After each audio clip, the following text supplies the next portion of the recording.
Next we move on to velocity. What is velocity? We define velocity as the distance traveled by a body in a unit time interval in a specified or specific direction. So the rate of change of displacement of a body is called the velocity. We can also say that the rate of change of position of a body with time is also called the velocity, because position is also a vector quantity, displacement is also a vector quantity. So velocity is also a vector quantity. We represent vector quantities like for speed u for initial speed with arrow over it, v for final velocity. In fact, u is for the initial velocity, v is for the final velocity, and we have arrows over them, right?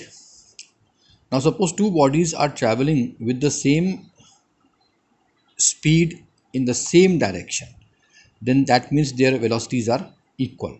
But if two bodies are moving with the same speed but in different directions, or if they are moving with different speed although moving in the same direction but with the different speeds, then we will say that the velocities are different.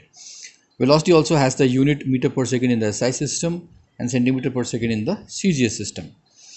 Uniform velocity. So if a body travels equal distances in equal intervals of time in a particular direction, then we will say that the velocity of the body is uniform. For example, when a raindrop falls, then it acquires a uniform velocity and it is moving vertically downwards along a straight line.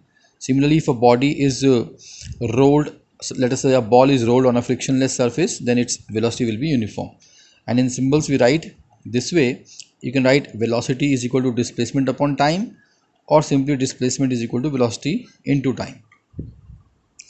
Non-uniform or the variable velocity. So suppose the velocity of the body is changing continuously, then we will say that velocity is variable or non-uniform. So if a body is moving unequal distances in a particular direction in equal intervals of time, then we will say the velocity is variable. Or in there is one more way when the velocity can be variable. Suppose the body is traveling equal distances in equal intervals of time, but the direction of the motion is changing, then we will say the velocity is variable. And even both things can happen simultaneously. Maybe that the body is traveling unequal distances in equal intervals of time, and at the same time the direction of motion is also changing, then we will say that the velocity is variable. We have this example. Suppose you drop a body from a certain height, so as this body falls in the vertically downward direction, its velocity continuously increases. So we will say that its velocity is non-uniform. Okay.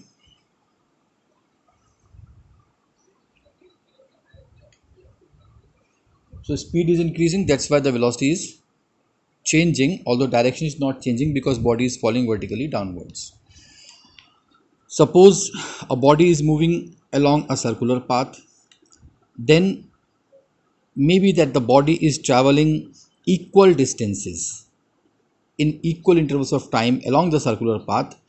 So the speed will remain constant, but at any position the direction of the velocity is along the tangent drawn to the circular path at that point. Remember, at the velocity is along the tangent to the circular path at any point. So at each point of motion along the circular path, you can notice that the tangents they draw, they point in different directions. So that means velocity is changing continuously with time, and hence the velocity will be variable. Now what is instantaneous velocity? Suppose velocity of the body is changing continuously, then